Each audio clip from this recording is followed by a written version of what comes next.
गीता मानव मात्र का धर्म शास्त्र है। महर्षि वेदव्यास। श्री कृष्णकालीन महर्षि वेदव्यास से पूर्व कोई भी शास्त्र पुस्तक के रूप में उपलब्ध नहीं था। श्रुत ज्ञान की इस परंपरा को तोड़ते हुए उन्होंने 4 वेद, ब्रह्मसूत्र, महाभारत, भागवत एवं गीता जैसे ग्रंथों में पूर्व संचित भौतिक एवं आध्यात्मिक ज्ञान राशि को संकलित कर अंत में स्वयं ही निर्णय दिया कि गीता सुगीता कर्तव्या किमन्यै शास्त्र विस्तरे या स्वयं पद्मनाभस्य मुखपद्माद विनिसृता। भीष्म पर्व। गीता भली प्रकार मनन करके हृदय में धारण करने योग्य है, जो पद्मनाभ भगवान के श्रीमुख से निःसृत वाणी है। फिर अन्य शास्त्रों के संग्रह की क्या आवश्यकता। मानव सृष्टि के आदि में भगवान श्री कृष्ण के श्रीमुख से निःसृत अविनाशी योग अर्थात श्रीमद् भगवद गीता, जिसकी विस्तृत व्याख्या वेद और उपनिषद है, विस्मृति आ जाने पर उसी आदि शास्त्र को भगवान श्री कृष्ण ने अर्जुन के प्रति पुनः प्रकाशित किया, जिसकी यथावत व्याख्या यथार्थ गीता है। एकम शास्त्रम देवकी पुत्र गीतम एको देवो देवकी पुत्रेव एको मंत्र तस्य नामानि यानि कर्माप्येकम तस्य देवस्य सेवा। गीता महात्म्य।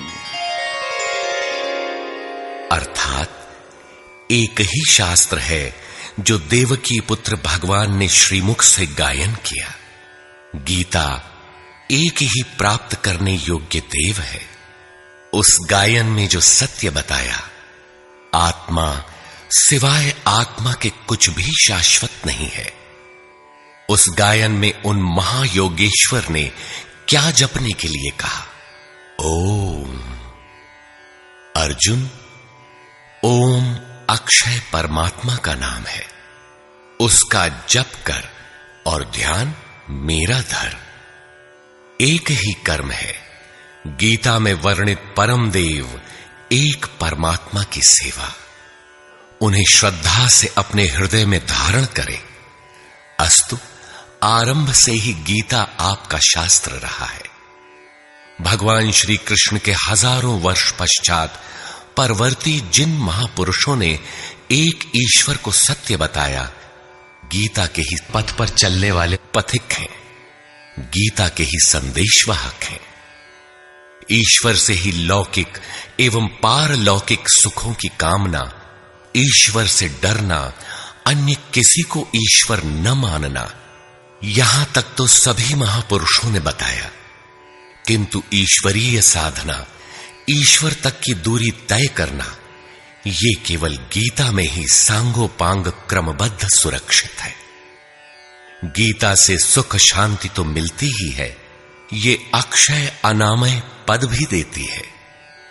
देखिए श्रीमद् भगवद गीता की टीका, यथार्थ गीता।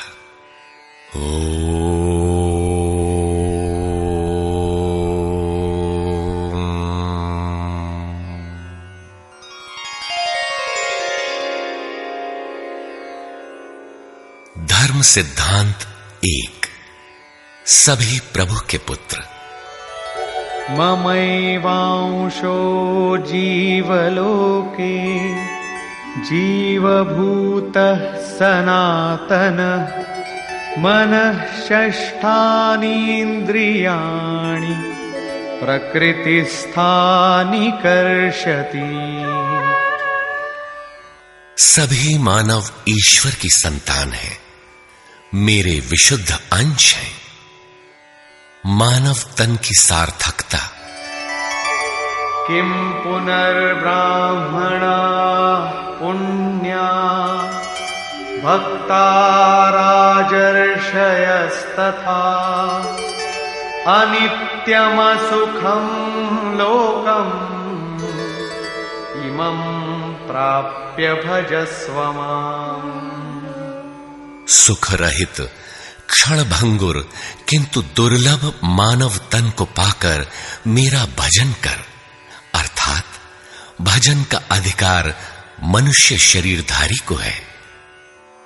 मनुष्य की केवल दो जाति, द्वौ भूत सर्गौ लोकेऽस्मिन् दैव आसुर एव च।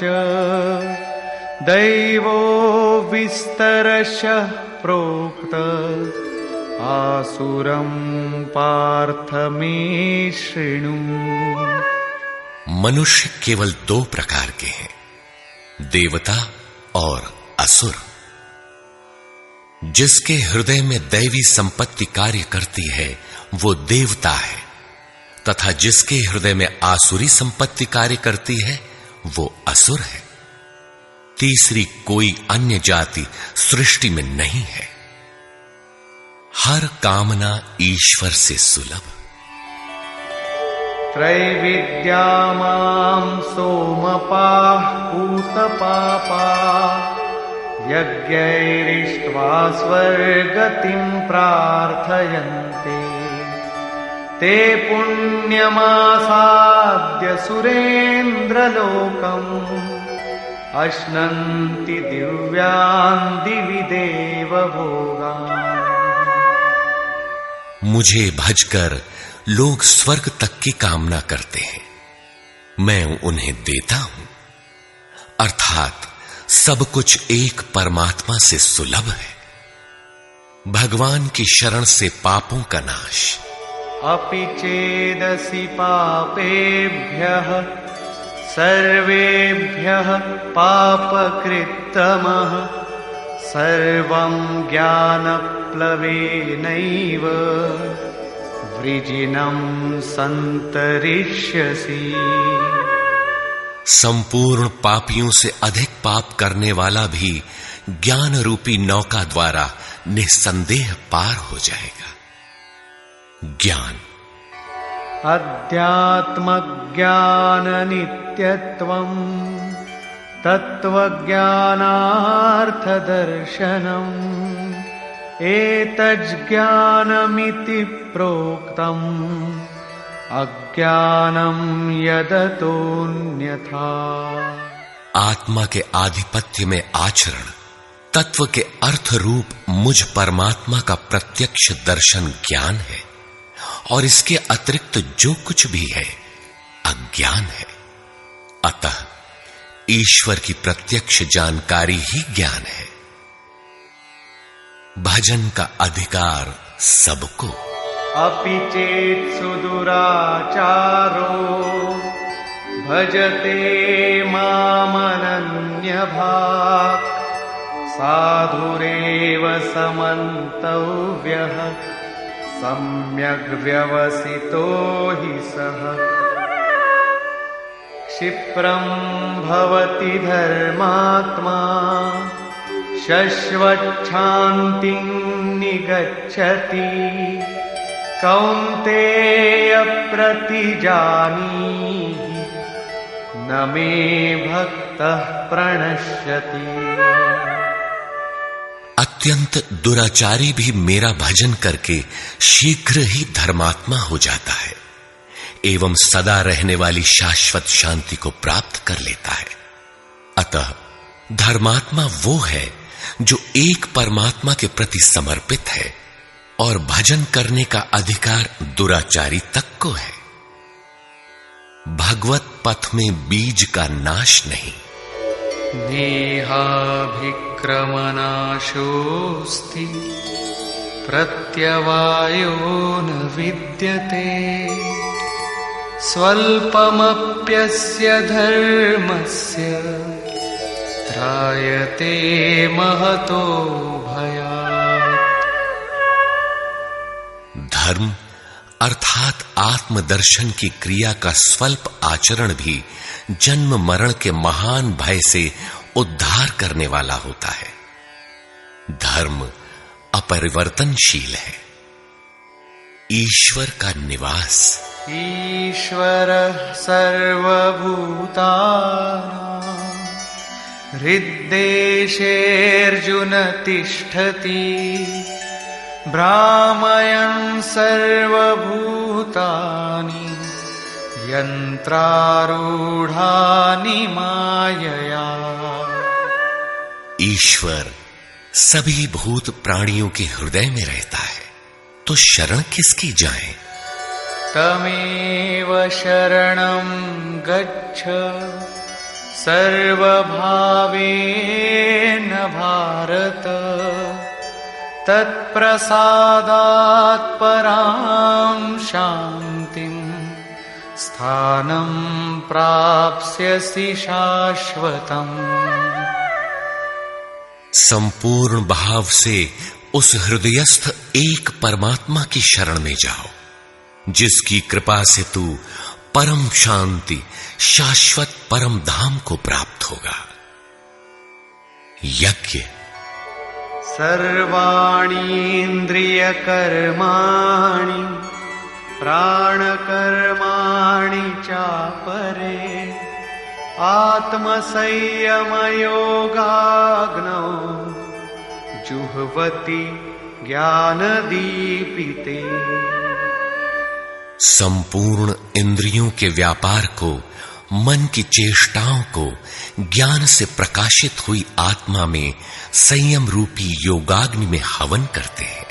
अपाने जुह्वति प्राणं प्राणे पानं तथा परे प्राणापानगतिरुद्ध्वा प्राणायाम परायणा।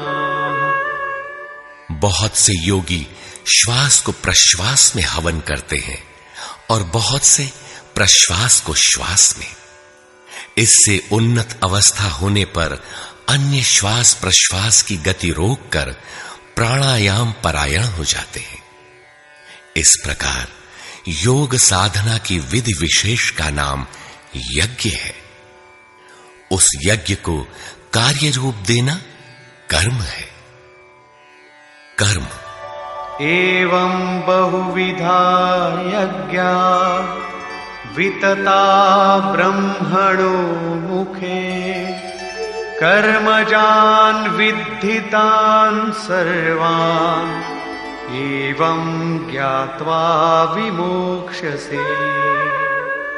इस प्रकार बहुत से यज्ञ, जैसे श्वास का प्रश्वास में हवन, प्रश्वास का श्वास में हवन, श्वास प्रश्वास का निरोध कर प्राणायाम के परायण होना इत्यादि यज्ञ जिस आचरण से पूर्ण होता है, उस आचरण का नाम कर्म है। कर्म माने आराधना, कर्म माने चिंतन। योग साधना पद्धति का नाम यज्ञ है। विकर्म। विकर्म का अर्थ विकल्प शून्य कर्म है। प्राप्ति के पश्चात महापुरुषों के कर्म विकल्प शून्य होते हैं। आत्मस्थित, आत्मतृप्त, आप्त काम महापुरुषों को न तो कर्म करने से कोई लाभ है और न छोड़ने से कोई हानि ही है। फिर भी वे पीछे वालों के हित के लिए कर्म करते हैं। ऐसा कर्म विकल्प शून्य है, विशुद्ध है, और यही कर्म विकर्म कहलाता है। यज्ञ करने का अधिकार। यज्ञशिष्टामृत भुजो यान्ति ब्रह्म सनातनम् नायं लोकोऽस्त्य यज्ञस्य कुतोऽन्यः कुरु सत्तम। यज्ञ न करने वालों को दोबारा मनुष्य शरीर भी नहीं मिलता। अर्थात यज्ञ करने का अधिकार उन सब को है जिन्हें मनुष्य शरीर मिला है। ईश्वर देखा जा सकता है। भक्त्या त्वनन्यया शक्य अहमेवं विधोऽर्जुन ज्ञातुं द्रष्टुं च तत्त्वेन प्रवेष्टुं च परन्तप। अनन्य भक्ति के द्वारा मैं प्रत्यक्ष देखने, जानने तथा प्रवेश करने के लिए भी सुलभ हूं। आश्चर्यवत् पश्यति कश्चिदेनम्, आश्चर्यवद् वदति तथैव चान्यः, आश्चर्यवच्चैनमन्यः शृणोति, श्रुत्वाप्येनं वेद न चैव कश्चित्। इस अविनाशी आत्मा को कोई विरला ही आश्चर्य की तरह देखता है, आश्चर्य की तरह उपदेश करता है, और कोई विरला ही इसे आश्चर्य की तरह सुनता है। अर्थात ये प्रत्यक्ष दर्शन है। आत्मा ही सत्य है, सनातन है। अच्छेद्योऽयमदाह्योऽयम् अक्लेद्यो शोष्य एव च, नित्यः सर्वगतः स्थाणुः अचलोऽयं सनातनः। ये आत्मा सर्वव्यापक, अचल, स्थिर रहने वाला और सनातन है। आत्मा ही सत्य है। विधाता और उससे उत्पन्न सृष्टि नश्वर है। आब्रह्म भुवनाल्लोकाः पुनरावर्तिनोऽर्जुन, मामुपेत्य तु कौन्तेय पुनर्जन्म न विद्यते।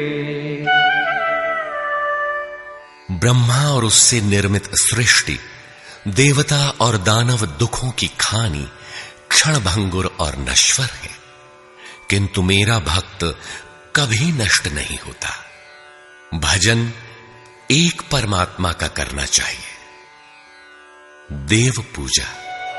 कामैस्तैस्तैर्हितज्ञानाः प्रपद्यन्तेऽन्यदेवताः, तन्तन्नियममास्थाय प्रकृत्या नियताः स्वया। कामनाओं से जिनकी बुद्धि आक्रांत है, ऐसे मूढ़ बुद्धि ही परमात्मा के अतिरिक्त अन्य देवताओं की पूजा करते हैं। येऽप्यन्यदेवता भक्ता यजन्ते श्रद्धयान्विताः, तेऽपि मामेव कौन्तेय यजन्त्यविधिपूर्वकम्। देवताओं को पूजने वाला मेरी ही पूजा करता है, किंतु वह पूजन अविधि पूर्वक है, इसलिए नष्ट हो जाता है। यजन्ते सात्विका देवान् यक्षरक्षांसि राजसाः, प्रेतान् भूतगणांश्चान्ये यजन्ते तामसा जनाः। अर्जुन, शास्त्र विधि को त्याग कर भजने वाले सात्विक श्रद्धा वाले देवताओं को, राजस पुरुष यक्ष राक्षसों को और तामस पुरुष भूत प्रेतों को पूजते हैं, किंतु कर्षयन्तः शरीरस्थं भूतग्राममचेतसः, मां चैवान्तः शरीरस्थम् तान् विद्यासुरनिश्चयान्।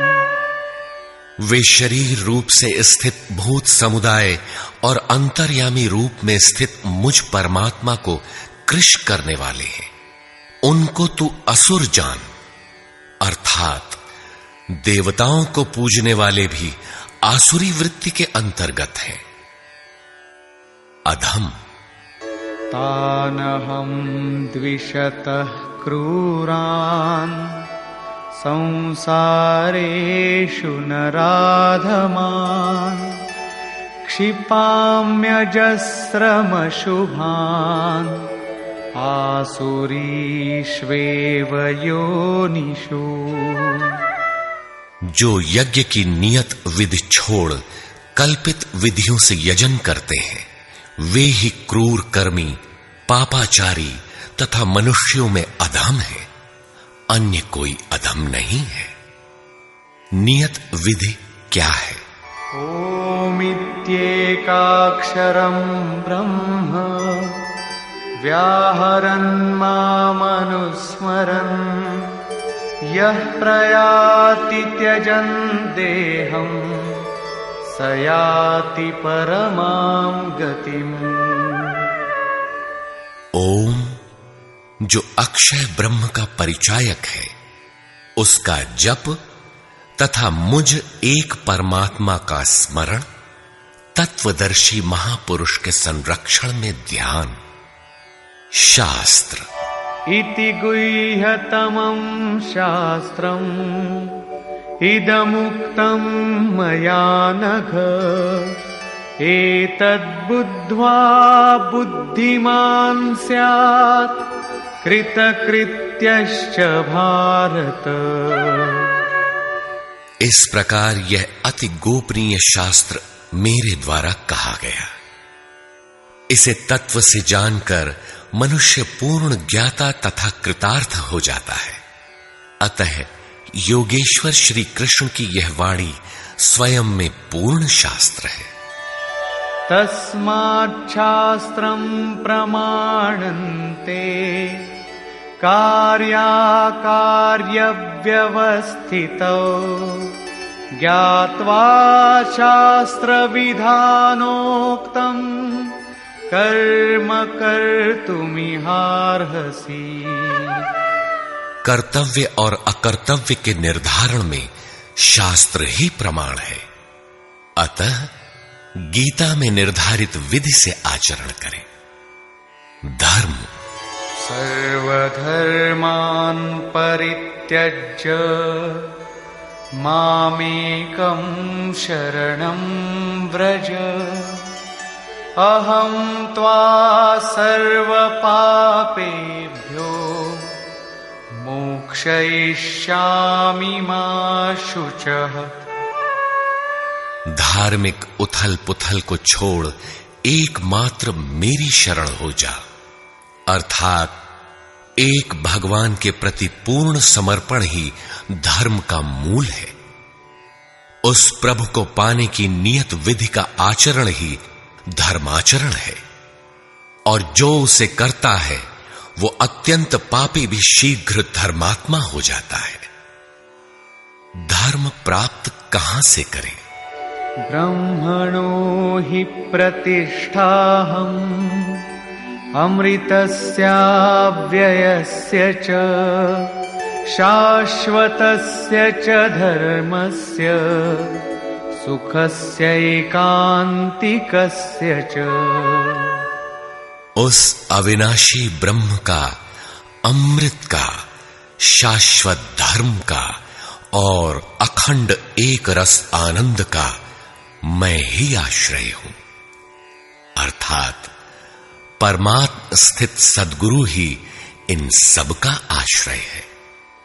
नोट: विश्व के सारे धर्मों की सत्य धारा एक ईश्वर गीता का ही प्रसारण है।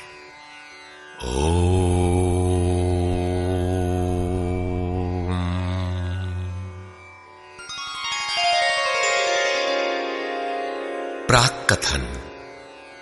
वस्तुतः गीता पर टीका लिखने की अब कोई आवश्यकता प्रतीत नहीं होती, क्योंकि इस पर सहस्त्रों टीकाएं लिखी जा चुकी हैं, जिनमें 50 तो केवल संस्कृत में ही है।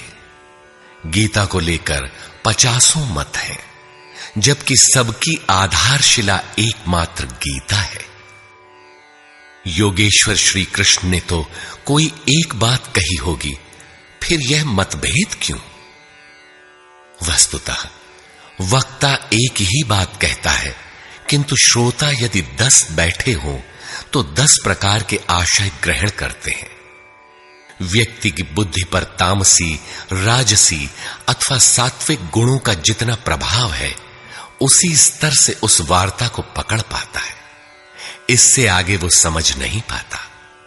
अतः मतभेद स्वाभाविक है।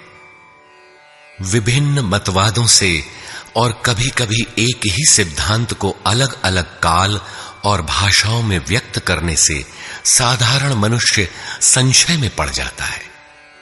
बहुत सी टीकाओं के बीच वह सत्य धारा भी प्रवाहित है, किंतु शुद्ध अर्थ वाली एक टीका हजारों टीकाओं के बीच रख दी जाए तो उनमें यह पहचानना कठिन हो जाता है कि यथार्थ कौन है। वर्तमान काल में गीता की बहुत सी टीकाएं हो गई हैं। सभी अपनी अपनी सत्यता का उद्घोष करती हैं, किंतु गीता के शुद्ध अर्थ से वे बहुत दूर हैं। निस्संदेह कुछ महापुरुषों ने सत्य का स्पर्श भी किया, किंतु कतिपय कारणों से वे उसे समाज के समक्ष प्रस्तुत न कर सके। श्री कृष्ण के आशय को हृदयंगम न कर पाने का मूल कारण है कि वे एक योगी थे। श्री कृष्ण जिस स्तर की बात करते हैं, क्रमशः चलकर उसी स्तर पर खड़ा होने वाला कोई महापुरुष ही अक्षरशः बता सकेगा कि श्री कृष्ण ने जिस समय गीता का उपदेश दिया था, उस समय उनके मनोगत भाव क्या थे। मनोगत समस्त भाव कहने में नहीं आते। कुछ तो कहने में आ पाते हैं, कुछ भाव भंगिमा से व्यक्त होते हैं, और शेष पर्याप्त क्रियात्मक हैं, जिन्हें कोई पथिक चलकर ही जान सकता है। जिस स्तर पर श्री कृष्ण थे, क्रमशः चलकर उसी अवस्था को प्राप्त महापुरुष ही जानता है कि गीता क्या कहती है। वह गीता की पंक्तियां ही नहीं दोहराता, बल्कि उनके भावों को भी दर्शा देता है, क्योंकि जो दृश्य श्री कृष्ण के सामने था, वही उस वर्तमान महापुरुष के समक्ष भी है। इसलिए वो देखता है, दिखा देगा, आप में जागृत भी कर देगा, उस पथ पर चला भी देगा। पूज्य श्री परमहंस जी महाराज भी उसी स्तर के महापुरुष थे। उनकी वाणी तथा अंतः प्रेरणा से मुझे गीता का जो अर्थ मिला, उसी का संकलन यथार्थ गीता है। इसमें मेरा अपना कुछ भी नहीं है। यह क्रियात्मक है। साधन अपनाने वाले प्रत्येक पुरुष को इसी परिधि से गुजरना होगा। जब तक वो इससे अलग है, तब तक स्पष्ट है कि वो साधन नहीं करता, किसी न किसी प्रकार की लकीर अवश्य पीटता है। अतः किसी महापुरुष की शरण ले। श्री कृष्ण ने किसी अन्य सत्य को नहीं बताया, बल्कि कहा, ऋषिभिर बहुधा गीतम। ऋषियों ने अनेकों बार जिसका गायन किया है, वही कहने जा रहा हूं। उन्होंने यह नहीं कहा कि उस ज्ञान को केवल मैं ही जानता हूं या मैं ही बताऊंगा, बल्कि कहा, किसी तत्वदर्शी के पास जाओ, निष्कपट भाव से सेवा करके उस ज्ञान को प्राप्त करो। श्री कृष्ण ने महापुरुषों द्वारा शोधित सत्य को ही उद्घाटित किया है। गीता सुबोध संस्कृत में है। यदि अन्वयार्थ ही लें तो गीता का अधिकांश आप स्वयं हृदयंगम कर सकेंगे, किंतु आप ज्यों का त्यों अर्थ नहीं लेते। उदाहरण के लिए श्री कृष्ण ने स्पष्ट कहा कि यज्ञ की प्रक्रिया ही कर्म है, फिर भी आप कहते हैं कि खेती करना कर्म है। यज्ञ को स्पष्ट करते हुए उन्होंने बताया कि यज्ञ में बहुत से योगी जन प्राण में अपान को हवन करते हैं, बहुत से अपान में प्राण को हवन करते हैं, बहुत से योगी प्राण अपान दोनों को रोककर प्राणायाम परायण हो जाते हैं, बहुत से योगी इंद्रियों की संपूर्ण प्रवृत्तियों को संयमाग्नि में हवन करते हैं, इस प्रकार श्वास प्रश्वास का चिंतन यज्ञ है। मन सहित इंद्रियों का संयम यज्ञ है। शास्त्रकार ने स्वयं यज्ञ बताया, फिर भी आप कहते हैं कि विष्णु के निमित्त स्वाहा बोलना, अग्नि में जौ तिल घी का हवन करना यज्ञ है। उन योगेश्वर ने ऐसा एक शब्द भी नहीं कहा। क्या कारण है कि आप समझ नहीं पाते? बाल की खाल निकालकर रटने पर भी क्यों वाक्य विन्यास ही आपके हाथ लगता है? आप अपने को यथार्थ जानकारी से शून्य ही क्यों पाते हैं? वस्तुतः मनुष्य जन्म लेकर क्रमशः बड़ा होता है तो पैतृक संपत्ति, घर, दुकान, जमीन जायदाद, पद प्रतिष्ठा, गाय भैंस, यंत्र उपकरण इत्यादि उसे विरासत में मिलती है। ठीक इसी प्रकार उसे कुछ रूढ़ियां, परंपराएं, पूजा पद्धतियां भी विरासत में मिल जाती हैं। 33 करोड़ देवी देवता तो भारत में बहुत पहले गिने गए थे। विश्व में उनके अनगिनत रूप हैं। शिशु ज्यों-ज्यों बड़ा होता है, अपने माता पिता, भाई बहन, पास पड़ोस में इनकी पूजा देखता है। परिवार में प्रचलित पूजा पद्धतियों की अमिट छाप उसके मस्तिष्क पर पड़ जाती है। देवी की पूजा मिली तो जीवन भर देवी देवी रटता है। परिवार में भूत पूजा मिली तो भूत भूत रटता है। कोई शिव तो कोई कृष्ण तो कोई कुछ पकड़े ही रहता है। उन्हें वो छोड़ नहीं सकता। ऐसे भ्रांत पुरुष को गीता जैसा कल्याणकारी शास्त्र मिल भी जाए तो वो उसे नहीं समझ सकता। पैतृक संपदा को कदाचित वो छोड़ भी सकता है, किंतु इन रूढ़ियों और मजहबी पचड़ों को नहीं मिटा सकता। पैतृक संपत्ति को हटाकर आप हजारों मील दूर जा सकते हैं, किंतु दिल दिमाग में अंकित ये रूढ़िगत विचार वहां भी आपका पिंड नहीं छोड़ते। आप सिर काटकर अलग तो नहीं रख सकते। अतः आप यथार्थ शास्त्र को भी उन्हीं रूढ़ियों, रीति रिवाजों, मान्यताओं और पूजा पद्धतियों के अनुरूप ढाल कर देखना चाहते हैं। यदि उनके अनुरूप बात ढलती है, वार्ता का क्रम बैठता है, तो आप उसे सही मानते हैं, और नहीं ढलती तो गलत मानते हैं। इसीलिए आप गीता का रहस्य नहीं देख पाते। गीता का रहस्य रहस्य ही बनकर रह जाता है। इसके वास्तविक पारखी संत अथवा सद्गुरु हैं। वही बता सकते हैं कि गीता क्या कहती है। सब नहीं जान सकते। सबके लिए सुलभ उपाय यही है कि इसे किसी महापुरुष के सानिध्य में समझें, जिसके लिए श्री कृष्ण ने बल दिया है। गीता किसी विशिष्ट व्यक्ति, जाति, वर्ग, पंथ, देश काल या किसी रूढ़िग्रस्त संप्रदाय का ग्रंथ नहीं है, बल्कि यह सार्वलौकिक, सार्वकालिक धर्म ग्रंथ है। यह प्रत्येक देश, प्रत्येक जाति तथा प्रत्येक स्तर के प्रत्येक स्त्री पुरुष के लिए, सबके लिए है। केवल दूसरों से सुनकर या किसी से प्रभावित होकर मनुष्य को ऐसा निर्णय नहीं लेना चाहिए जिसका प्रभाव सीधे उसके अपने अस्तित्व पर पड़ता हो। पूर्वाग्रह की भावना से मुक्त होकर सत्यान्वेषियों के लिए यह आर्ष ग्रंथ आलोक स्तंभ है। हिंदुओं का आग्रह है कि वेद ही प्रमाण है। वेद का अर्थ है ज्ञान, परमात्मा की जानकारी। परमात्मा न संस्कृत में है न संहिताओं में। पुस्तक तो उसका संकेत मात्र है। वह वस्तुतः हृदय में जागृत होता है।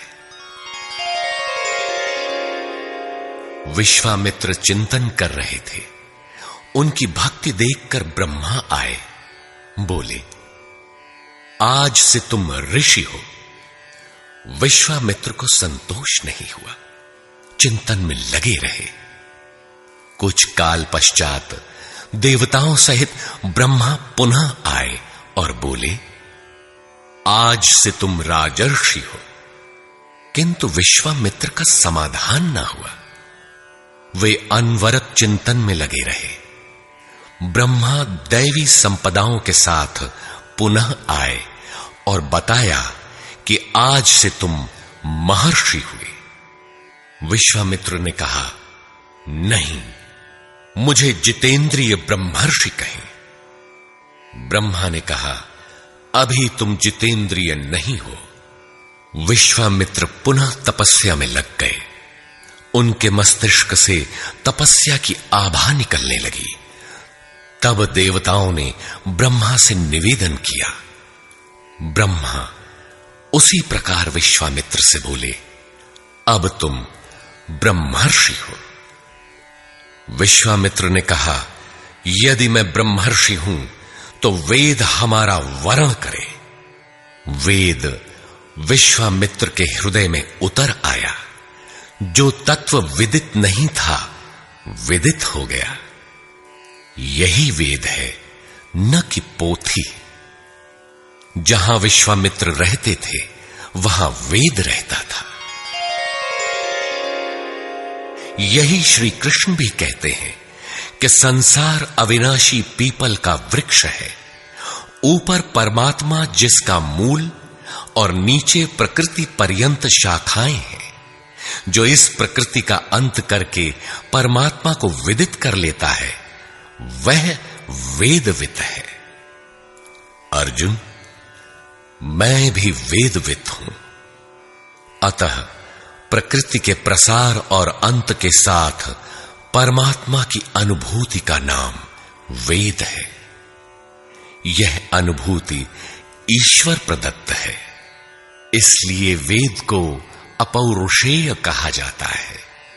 महापुरुष अपौरुषेय होते हैं। उनके माध्यम से परमात्मा ही बोलता है। वे परमात्मा के संदेश प्रसारक अर्थात ट्रांसमीटर हो जाते हैं। केवल शब्द ज्ञान के आधार पर उनकी वाणी में निहित यथार्थ को परखा नहीं जा सकता। उन्हें वही जान पाता है जिसने क्रियात्मक पथ से चलकर इस अपौरुषेय स्थिति को पाया हो, जिसका पुरुष अर्थात अहं परमात्मा में विलीन हो चुका हो। वस्तुतः वेद अपौरुषेय है, किंतु बोलने वाले 100-150 महापुरुष ही थे। उन्हीं की वाणी का संकलन वेद कहलाता है। किंतु जब शास्त्र लिखने में आ जाता है तो सामाजिक व्यवस्था के नियम भी उसके साथ लिख दिए जाते हैं। महापुरुष के नाम पर जनता उनका भी पालन करने लगती है, यद्यपि धर्म से उनका दूर का भी संबंध नहीं रहता। आधुनिक युग में मंत्रियों के आगे पीछे घूमकर साधारण नेता भी अधिकारियों से अपना काम करा लेते हैं, जबकि मंत्री ऐसे नेताओं को जानते भी नहीं। इसी प्रकार सामाजिक व्यवस्थाकार महापुरुष की ओट में जीने खाने की व्यवस्था भी ग्रंथों में लिपिबद्ध कर देते हैं। उनका सामाजिक उपयोग तत्सामयिक ही होता है। वेदों के संबंध में भी यही है। वेद के 2 भाग हैं, कर्मकांड और ज्ञान कांड। कर्मकांड समाज शास्त्र है, जैसे वास्तुशास्त्र, आयुर्वेद, धनुर्वेद, गंधर्व वेद इत्यादि। ज्ञान कांड उपनिषद है। उनका भी मूल योगेश्वर श्री कृष्ण की प्रथम वाणी गीता है। सारांशत गीता अपौरुषेय परमात्मा से समुद्भूत उपनिषद सुधा का सार सर्वस्व है। इसी प्रकार प्रत्येक महापुरुष जो परम तत्व को प्राप्त कर लेता है, स्वयं में धर्म ग्रंथ है। उसकी वाणी का संकलन विश्व में कहीं भी हो, शास्त्र कहलाता है। किंतु कतिपय धर्मावलंबियों का यह कथन है कि जितना कुरान में लिखा है उतना ही सच है। अब कुरान नहीं उतरेगा। ईसा मसीह पर विश्वास किए बिना स्वर्ग नहीं मिल सकता। वह ईश्वर का इकलौता बेटा था। अब ऐसा महापुरुष नहीं हो सकता। उनकी रूढ़िवादिता है। यदि उसी तत्व को साक्षात कर लिया जाए तो वही बात फिर होगी। गीता सार्वभौम है। धर्म के नाम पर प्रचलित विश्व के समस्त धर्म ग्रंथों में गीता का स्थान अद्वितीय है। यह स्वयं में धर्मशास्त्र ही नहीं बल्कि अन्य धर्म ग्रंथों में निहित सत्य का मानदंड भी है। गीता वह कसौटी है जिस पर प्रत्येक धर्म ग्रंथ में अनुस्यूत सत्य अनावृत हो उठता है। परस्पर विरोधी कथनों का समाधान निकल आता है। प्रत्येक धर्म ग्रंथ में संसार में जीने खाने की कला और कर्म कांडों का बाहुल्य है। जीवन को आकर्षक बनाने के लिए उन्हें करने तथा न करने के रोचक भयानक वर्णनों से धर्म ग्रंथ भरे पड़े हैं। कर्म कांडों की इसी परंपरा को जनता धर्म समझने लगती है। जीवन निर्वाह की कला के लिए निर्मित पूजा पद्धतियों में देश काल और परिस्थितियों के अनुसार परिवर्तन स्वाभाविक है। धर्म के नाम पर समाज में कलह का यही एकमात्र कारण है। गीता इन क्षणिक व्यवस्थाओं से ऊपर उठकर आत्मिक पूर्णता में प्रतिष्ठित करने का क्रियात्मक अनुशीलन है, जिसका एक भी श्लोक भौतिक जीवन यापन के लिए नहीं है। इसका प्रत्येक श्लोक आपसे आंतरिक युद्ध आराधना की मांग करता है। तथाकथित धर्म ग्रंथों की भांति यह आपको स्वर्ग या नरक के द्वंद्व में फंसाकर नहीं छोड़ता, बल्कि उस अमरत्व की उपलब्धि कराता है जिसके पीछे जन्म मृत्यु का बंधन नहीं रह जाता। प्रत्येक महापुरुष की अपनी शैली और कुछ अपने विशिष्ट शब्द होते हैं। योगेश्वर श्री कृष्ण ने भी गीता में कर्म, यज्ञ, वर्ण संकर, युद्ध, क्षेत्र, ज्ञान इत्यादि शब्दों पर बार बार बल दिया है। इन शब्दों का अपना आशय है और पुनरावृत्ति में भी इनका अपना सौंदर्य है। हिंदी रूपांतरण में इन शब्दों को उसी आशय में लिया गया है तथा आवश्यक स्थलों की व्याख्या भी की गई है। गीता के आकर्षण निम्नलिखित प्रश्न हैं, जिनका आशय आधुनिक समाज खो चुका है। वे इस प्रकार हैं जिन्हें यथार्थ गीता में आप पाएंगे। श्री कृष्ण एक योगेश्वर थे। सत्य, आत्मा ही सत्य है। सनातन, आत्मा सनातन है, परमात्मा सनातन है। सनातन धर्म परमात्मा से मिलाने वाली क्रिया है। युद्ध दैवी एवं आसुरी संपदाओं का संघर्ष युद्ध है। ये अंतःकरण की दो प्रवृत्तियां हैं। इन दोनों का मिटना परिणाम है। युद्ध स्थान, यह मानव शरीर और मन सहित इंद्रियों का समूह युद्ध स्थल है।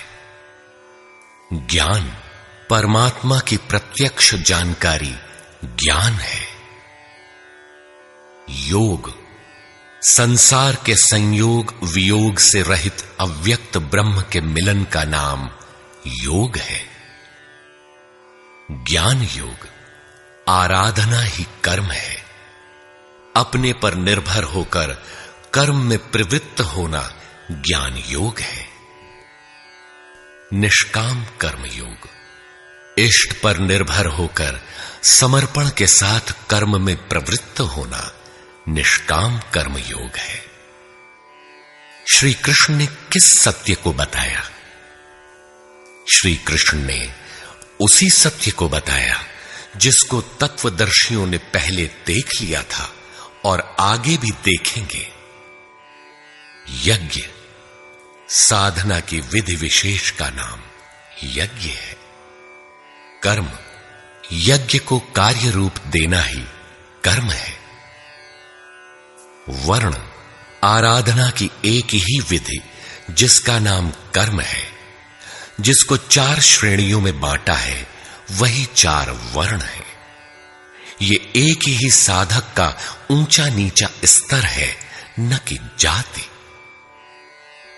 वर्ण संकर परमात्म पथ से च्युत होना, साधन में भ्रम उत्पन्न हो जाना वर्ण संकर है।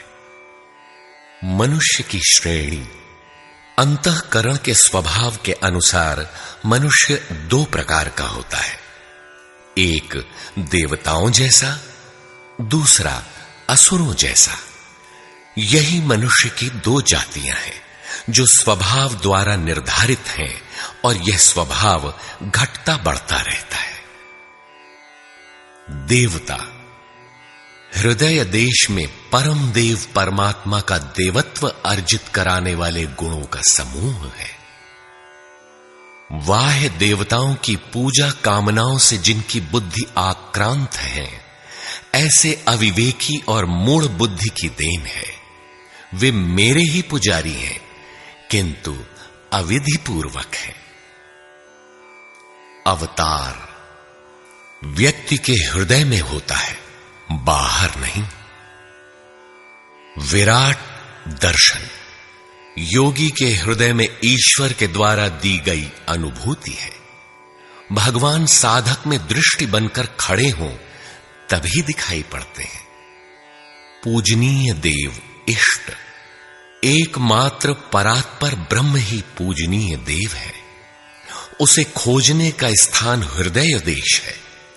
उसकी प्राप्ति का स्रोत उसी अव्यक्त स्वरूप में स्थित प्राप्ति वाले महापुरुष के द्वारा है। अब इनमें से योगेश्वर श्री कृष्ण का स्वरूप समझने के लिए अध्याय 3 तक आपको पढ़ना होगा, और अध्याय 13 तक आप स्पष्ट समझने लगेंगे कि श्री कृष्ण योगी थे। अध्याय 2 से ही सत्य निखर जाएगा। सनातन और सत्य एक दूसरे के पूरक हैं। ये अध्याय 2 से ही स्पष्ट होगा, वैसे पूर्ति पर्यंत चलेगा। युद्ध अध्याय 4 तक स्पष्ट होने लगेगा। 11 तक संशय निर्मूल हो जाएगा। वैसे अध्याय 16 तक देखना चाहिए। युद्ध स्थल के लिए अध्याय 13 बार बार देखें। ज्ञान अध्याय 4 से स्पष्ट होगा तथा अध्याय 13 में भली प्रकार समझ में आएगा कि प्रत्यक्ष दर्शन का नाम ज्ञान है। योग अध्याय 6 तक आप समझ सकेंगे। वैसे पूर्ति पर्यंत योग के विभिन्न अंशों की परिभाषा है। ज्ञान योग अध्याय 3 से 6 तक स्पष्ट हो जाएगा। आगे देखने की कोई विशेष आवश्यकता नहीं है। निष्काम कर्म योग अध्याय 2 से आरंभ होकर पूर्ति पर्यंत है। यज्ञ आप अध्याय 3 से 4 तक पढ़ें, स्पष्ट हो जाएगा। कर्म का नाम अध्याय 2/39 में प्रथम बार लिया गया है। इसी श्लोक से अध्याय 4 तक पढ़ लें तो स्पष्ट हो जाएगा कि कर्म का अर्थ आराधना भजन क्यों है। अध्याय 16 और 17 यह विचार स्थिर कर देता है कि यही सत्य है। वर्ण संकर अध्याय 3 में और अवतार अध्याय 4 में स्पष्ट हो जाएगा। वर्ण व्यवस्था के लिए अध्याय 18 देखना होगा। वैसे संकेत अध्याय 3 और 4 में भी है। मनुष्य की देवासुर जातियों के लिए अध्याय 16 द्रष्टव्य है। विराट दर्शन अध्याय 10 से 11 तक स्पष्ट हो गया है। अध्याय 7, 9 और 15 में भी इस पर प्रकाश डाला गया है। अध्याय 7, 9 और 17 में बाह्य देवताओं की अस्तित्वहीनता स्पष्ट हो जाती है।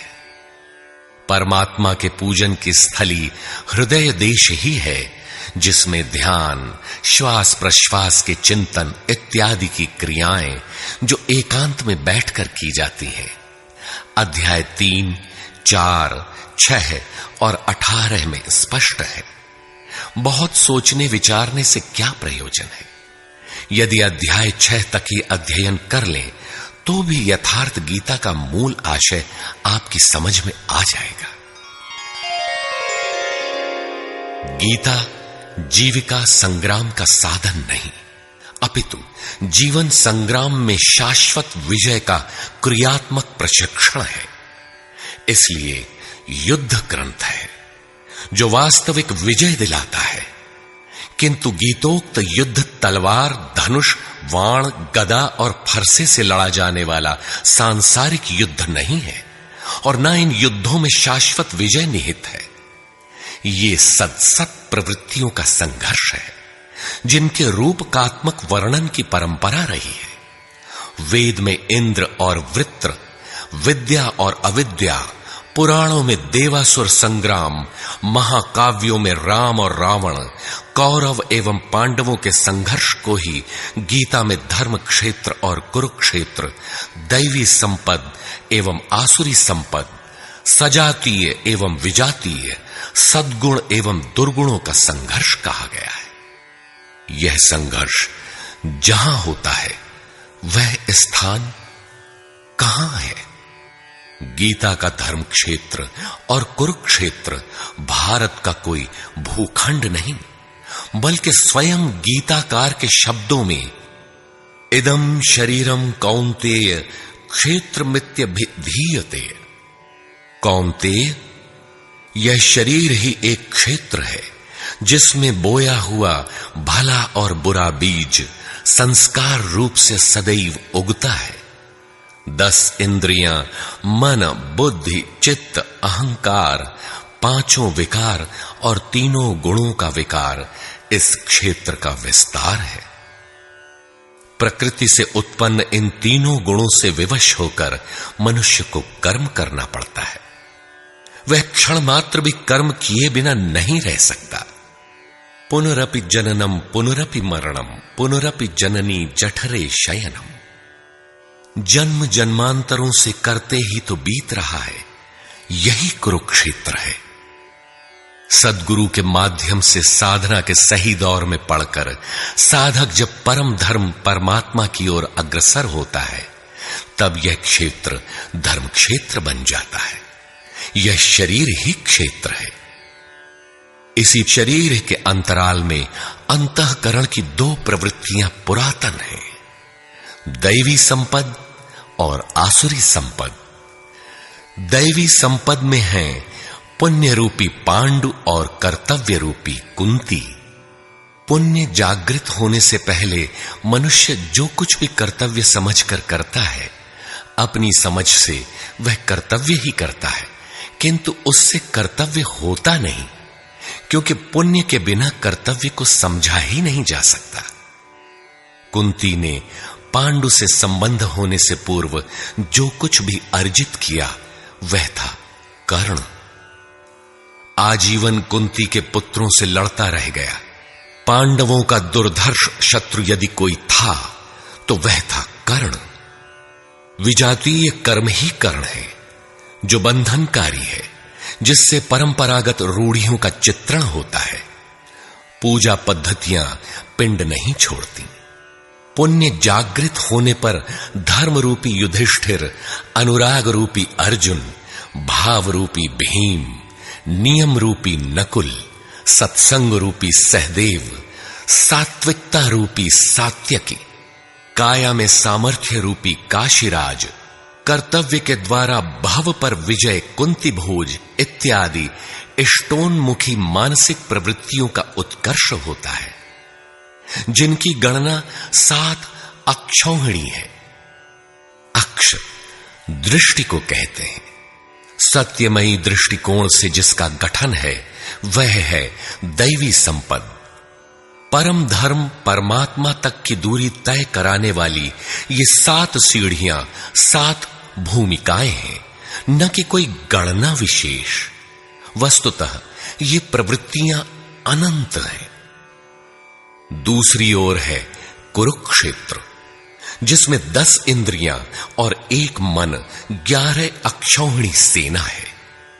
मन सहित इंद्रियमयी दृष्टिकोण से जिसका गठन है वह है आसुरी संपद, जिसमें है अज्ञान रूपी धृतराष्ट्र, जो सत्य को जानते हुए भी अंधा बना रहता है। उसकी सहचारिणी है गांधारी, इंद्रिय आधार वाली प्रवृत्ति। इनके साथ हैं मोह रूपी दुर्योधन, दुर्बुद्धि रूपी दुःशासन, विजातीय कर्म रूपी कर्ण, भ्रम रूपी भीष्म, द्वैत के आचरण रूपी द्रोणाचार्य, आसक्ति रूपी अश्वत्थामा, विकल्प रूपी विकर्ण, अधूरी साधना में कृपा के आचरण रूपी कृपाचार्य, और इन सब के बीच जीव रूपी विदुर है, जो रहता है अज्ञान में, किंतु दृष्टि सदैव पांडवों पर है। पुण्य से प्रवाहित प्रवृत्ति पर है, क्योंकि आत्मा परमात्मा का शुद्ध अंश है। इस प्रकार आसुरी संपद भी अनंत है। क्षेत्र एक ही है, यह शरीर, इसमें लड़ने वाली प्रवृत्तियां 2 हैं। एक प्रकृति में विश्वास दिलाती है, नीच अधम योनियों का कारण बनती है, तो दूसरी परम पुरुष परमात्मा में विश्वास और प्रवेश दिलाती है। तत्वदर्शी महापुरुष के संरक्षण में क्रमशः साधन करने पर दैवी संपत्ति का उत्कर्ष और आसुरी संपत्ति का सर्वथा शमन हो जाता है। जब कोई विकार ही नहीं रहा, मन का सर्वथा निरोध और निरुद्ध मन का भी विलय हो जाता है, तो दैवी संपत्ति की आवश्यकता समाप्त हो जाती है। अर्जुन ने देखा कि कौरव पक्ष के अनंतर पांडव पक्ष के योद्धा भी योगेश्वर में समाहित हो रहे हैं। पूर्ति के साथ दैवी संपत्ति भी विलीन हो जाती है। अंतिम शाश्वत परिणाम निकल आता है। इसके पश्चात महापुरुष यदि कुछ करता है तो केवल अनुयायियों के मार्गदर्शन के लिए ही करता है। लोक संग्रह की इसी भावना से महापुरुषों ने सूक्ष्म मनोभावों का वर्णन उन्हें ठोस स्थूल रूप देकर किया है। गीता छंदोबद्ध है, व्याकरण सम्मत है, किंतु इसके पात्र प्रतीकात्मक हैं। अमूर्त योग्यताओं के मूर्त रूप मात्र है। गीता के आरंभ में 30-40 पात्रों का नाम लिया गया है, जिनमें आधे सजातीय हैं, आधे विजातीय। कुछ पांडव पक्ष के हैं, कुछ कौरव पक्ष के। विश्व रूप दर्शन के समय इनमें से 4-6 नाम पुनः आए हैं, अन्यथा संपूर्ण गीता में इन नामों की चर्चा तक नहीं है। एकमात्र अर्जुन ही ऐसा पात्र है जो आरंभ से अंत तक योगेश्वर के समक्ष है। वह अर्जुन भी केवल योग्यता का प्रतीक है, न कि व्यक्ति विशेष। गीता के आरंभ में अर्जुन सनातन कुल धर्म के लिए विकल है, किंतु योगेश्वर श्री कृष्ण ने इसे अज्ञान बताया और निर्देश दिया कि आत्मा ही सनातन है, शरीर नाशवान है, इसलिए युद्ध कर। इस आदेश से यह स्पष्ट नहीं होता कि अर्जुन कौरवों को ही मारे। पांडव पक्ष के भी शरीरधारी ही तो थे, दोनों ओर संबंधी ही तो थे। संस्कारों पर आधारित शरीर क्या तलवार से काटने पर समाप्त हो सकेगा? जब शरीर नाशवान है, जिसका अस्तित्व है ही नहीं, तो अर्जुन कौन था? श्री कृष्ण किसकी रक्षा में खड़े थे? क्या किसी शरीरधारी की रक्षा में खड़े थे? श्री कृष्ण ने कहा, जो शरीर के लिए परिश्रम करता है वह पापायु मूढ़ बुद्धि पुरुष व्यर्थ ही जीता है। यदि श्री कृष्ण किसी शरीरधारी की रक्षा में खड़े हैं, तब तो वे भी मूढ़ बुद्धि हैं, व्यर्थ ही जीने वाले हैं। वस्तुतः अनुराग ही अर्जुन है। अनुरागी के लिए महापुरुष सदैव खड़े हैं। अर्जुन शिष्य था और श्री कृष्ण एक सद्गुरु थे।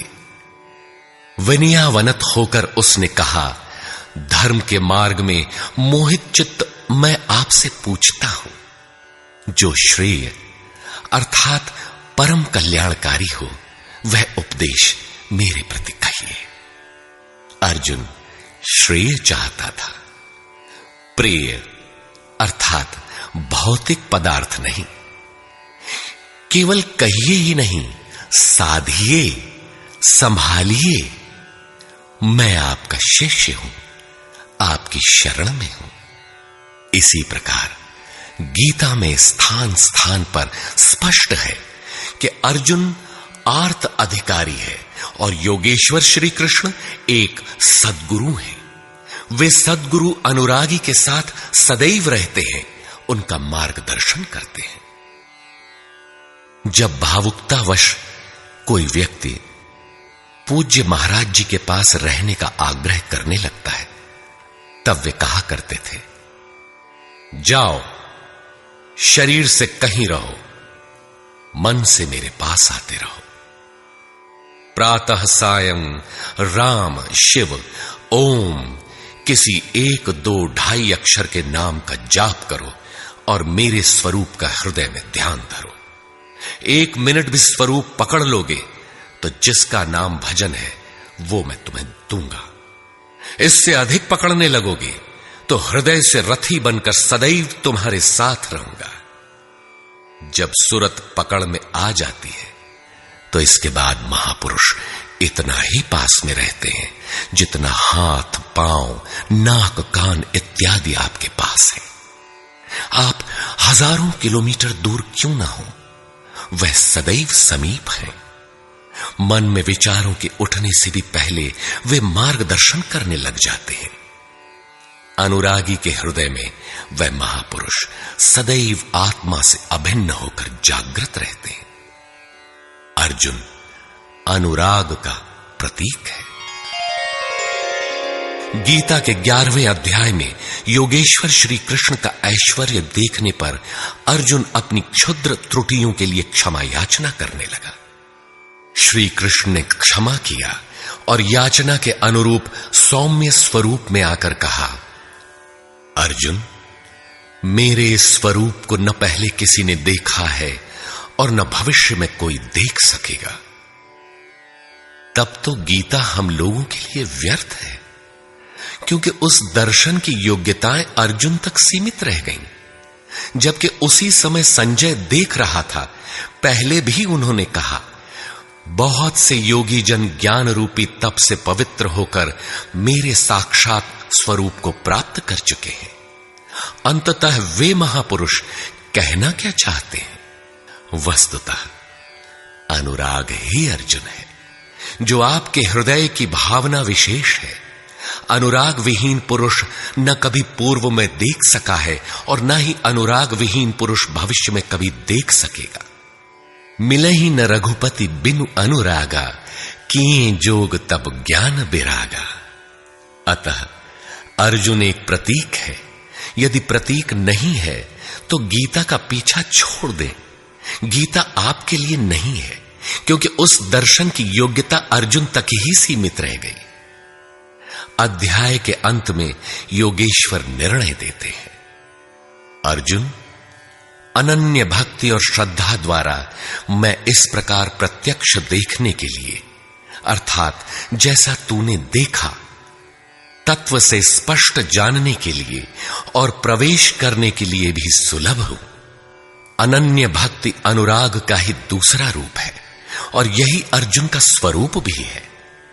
अर्जुन पथिक का प्रतीक है। इस प्रकार गीता के पात्र प्रतीकात्मक हैं, यथा स्थान उनका संकेत है। रहे हो कोई ऐतिहासिक श्री कृष्ण और अर्जुन, निश्चय ही हुआ हो कोई विश्व युद्ध, किंतु गीता में भौतिक युद्ध का चित्रण कदापि नहीं है। उस ऐतिहासिक युद्ध के मुहाने पर घबराया तो था अर्जुन, न कि सेना। सेना तो लड़ने को तैयार खड़ी थी। क्या गीता का उपदेश देकर श्री कृष्ण ने सव्यसाची अर्जुन को सेना की योग्यता का बनाया? वस्तुतः साधन लिखने में नहीं आता, सब कुछ पढ़ लेने के बाद भी चलना शेष ही रहता है। यही प्रेरणा यथार्थ गीता है।